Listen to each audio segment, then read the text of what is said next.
ஒரு undefeated champion அவரோட prime டைமில் பெல்ட்டோட நின்று ஒரு ரிட்டையர் அனௌன்ஸ்மெண்ட் பண்ணுறாரு. This was my last fight. It was my last fight.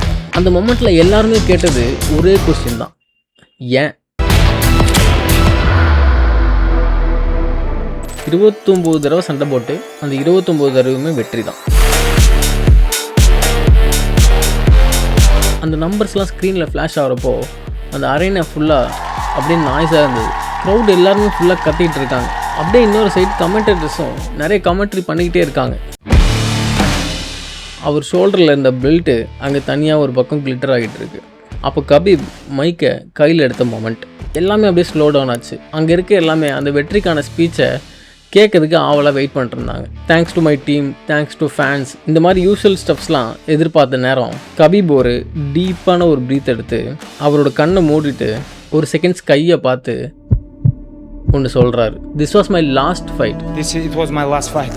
எல்லாருமே அந்த டைமில் அப்படியே ஷாக்காக பார்க்குறாங்க. ஒரு அன்டிஃபிட்டட் சாம்பியன் அவரோட ப்ரைம் டைமில் பெல்ட்டோட நின்று ஒரு ரிட்டையர் அனௌன்ஸ்மெண்ட் பண்ணுறாரு.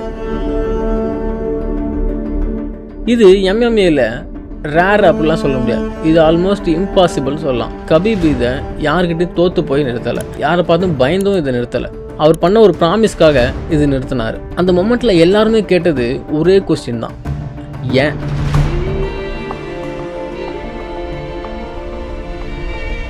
இதுக்கான பதில்னு பார்த்தா ரொம்ப டீப்பாக போகணும் அப்படின்னு மாதிரி சொல்லலாம்.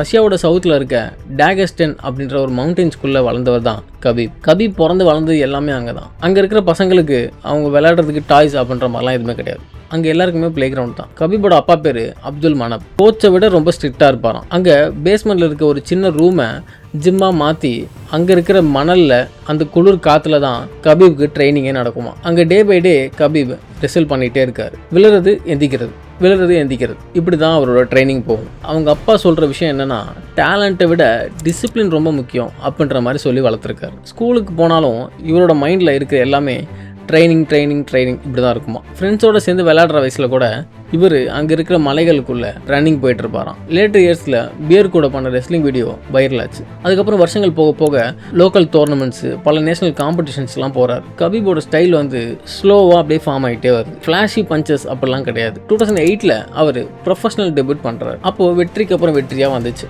பை த டைம் யூஎஃப்சிக்கு ஒரு காலும் வருது. இவர் ஆல்ரெடி ஒரு சிஸ்டமாக மாறின ஒரு ஃபைட்டர்னு சொல்லலாம். இவர் அமெரிக்கா வந்தப்போ பிரைட் லைட்டு, கேமரா, இன்டர்வியூஸ் இந்த மாதிரி நிறையா போச்சு. ஆனால் இன்சைட் கேஜுன்னு போயிட்டா இவர் அதே மவுண்டன் பாய் தான். Take down, control, smash. ஃபேன்ஸ்லாம் ரொம்ப அதிசயமாக பார்க்குறாங்க. ஏன்னு கேட்டால், எப்படி இவ்வளோ சைலண்ட்டாக இருந்து ஆப்போனண்ட்டை இந்த அளவுக்கு சஃபகேட் பண்ணுறாரு அப்படின்னு சொல்லி 2018 ஒரு விஷயம் நடக்குது. கபீபுக்கும் கார்னர் மேக் கிரேகருக்கும் ஃபைட் நடக்கும் போது அப்போ அங்கே ப்ரெஸ் கான்ஃபரன்ஸில் ஒரு விஷயம் நடந்துச்சு. அங்கே கார்னர் பண்ண ஒரு விஷயம் பெருசாக வைரலும் ஆச்சு. பட் கபீப் அந்த கான்ஃபரன்ஸில் ரொம்ப சைலண்டாக தான் இருந்தார். அதுக்கப்புறம் he trains, he weights and he executes. Corner கூட நடந்த ஃபைட்டில் கபீப் ஜெயிக்கிறார். கபீப் அவருக்குள்ளே இருக்கிற எல்லா ஆங்கரும் அந்த கேஜுக்குள்ளே காட்டினார். அதுலேருந்து ஒரு 2 வருஷம் கழித்து அவருக்கு ஒரு மிகப்பெரிய இழப்பு வருது. அது ஆனால் கேஜுக்குள்ளே இல்லை, கேஜுக்கு வெளியே. அவங்க அப்பா அப்துல் மனாப் இறந்து போகிறார். அந்த மனுஷன் கபீப் என்டையர் கெரியரோட ஒரு காம்பஸ்ன்னு சொல்லலாம். பட் சடனாக அவர் இறந்தும் போகிறார். அதுக்கப்புறம் கபீப் மொத்தமாக உடஞ்சும் போகிறாரு. அவர் மறுபடியும் ட்ரைனிங் எடுத்துக்கிறார். அதுக்கப்புறம் ஒரு நைட்டு ஜஸ்டின் கூட ஒரு மேட்ச் நடந்தது. அந்த மேட்ச்சில் கபீப் வின்னும் பண்ணுறாரு. பட் அந்த டைமில் அவரால் செலிப்ரேட் பண்ண முடியலை. அங்கே மேட்டில் உட்காந்து அழுகுறாரு. அதுக்கப்புறம் அங்கே இருக்க மைக் எடுத்து, this was my last fight, I promised my mother அப்படின்னு சொல்கிறாரு. அந்த டைமில் அங்கே இருக்கிற மக்கள், கபீபோட ஃபேன்ஸு எல்லாருமே ரொம்ப குழம்பி போனாங்க. கபீபுக்கு ஒரு வேளை பயமாக வந்திருக்குமோ அப்படின்ற மாதிரிலாம் யோசிக்கிறாங்க. ஆனால் கபீப் அந்த விஷயத்த சொன்னக்கப்புறம் தான் எல்லாருமே யோசிக்கிறாங்க, இது பயம் இல்லை, இது அவர் லைஃப்காக அவர் எடுத்த ஒரு டெசிஷன் அப்படின்ற மாதிரி யோசிச்சாங்க. ஒரு மலைப்பகுதியில் தன்னோட அப்பா கிட்ட டிசிப்ளினாக வளர்ந்த பையன் அதுக்கப்புறம் ஆக்டகனில் அன்டிஃபிட்டட் சாம்பியன் ஆகி ஒரு பீக்கில் வந்து நிற்கிறப்போ எல்லாத்தையும் விட்டு கிளம்பி போகிறாரு. அவரால் கண்டினியூ பண்ண முடியாது அப்படின்ற மாதிரி இல்லை, பட் அவர் பண்ண ப்ராமிஸை அவரால் பிரேக் பண்ண முடியலை. This is Khabib story.